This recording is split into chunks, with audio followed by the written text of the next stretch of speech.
nace toda esta comprensión de qué es para nosotros el amor y cómo llegamos, ¿no? a tratarnos a nosotros mismos desde esas heridas tan profundas.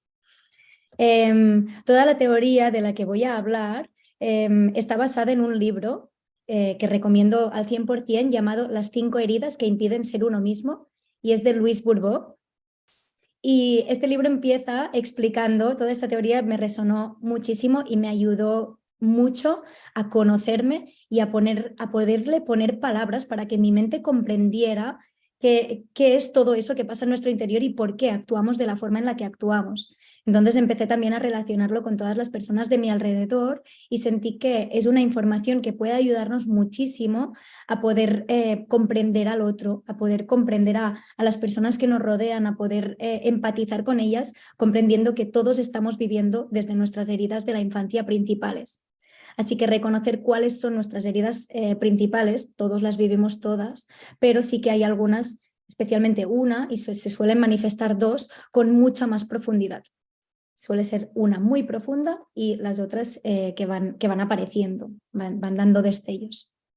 Entonces, Louise Bourbeau, la autora del libro, explica que cuando un bebé nace, sabe en lo más profundo de su ser que ha venido a ser el mismo y a vivir diferentes experiencias, ¿sí? O sea, a través de vivir estas experiencias, pues ha elegido, su alma ha elegido una familia y ha elegido también un medio ambiente donde deberá desarrollarse con una finalidad muy precisa. Eso es una información que el alma ya lleva consigo mismo. Entonces la idea y la teoría es que hemos venido a vivir las experiencias una y otra vez hasta que podamos aceptarnos y amarnos a través de estas experiencias. Es decir, podemos empezar a observar cómo hemos vivido muchas experiencias que siempre nos han remontado a vivir las mismas emociones una y otra vez. Sí, por mucho que las experiencias físicas y de la situación sean distintas, siempre llegamos a sentir como la misma sensación profunda. De eso es de lo que estamos hablando. Esta sensación tan profunda es una herida que al empezar a mirarla y a empezar a reconocerla y a ponerle luz, porque simplemente es una parte de nosotros que ha quedado como en un sótano, escondida, al empezar a abrir ese sótano y mirar todo lo que conlleva, podemos darnos cuenta de que podemos elegir, de que somos libres para vivir la vida que queremos y no la que hemos aprendido a vivir. Todos tenemos muchas carencias entonces que nos impiden ser lo que deseamos ser, ¿no?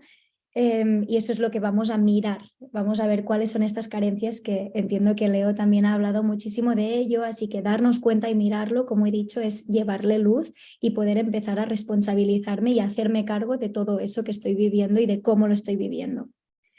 Voy a hablar de 4 etapas por las que pasamos, diría la mayoría, pero yo diría que todos los niños, todos los recién nacidos, es decir, todo lo que ya hemos pasado y cómo se han ido formando estas heridas, es decir, cómo llegamos a ello, y luego entraremos herida por herida, haremos como un repaso breve para luego poder profundizar quien le interese en el tema.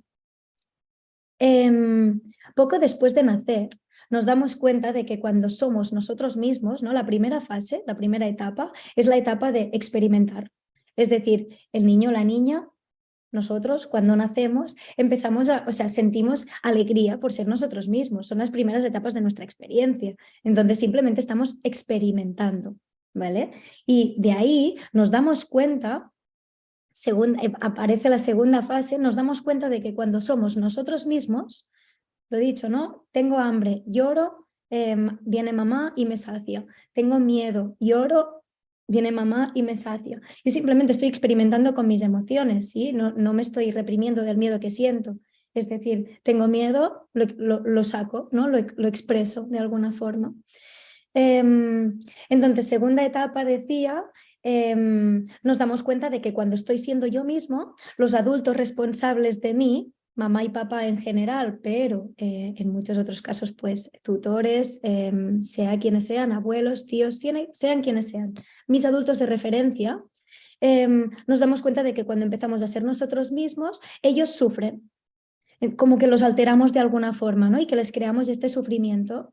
Entonces de ahí empezamos a deducir que no es bueno ni correcto ser naturales, es decir, ser yo misma. Me doy cuenta de que no es correcto, entonces eso provoca mucho dolor. Segunda etapa. Tercera etapa. Este doloroso descubrimiento produce reacciones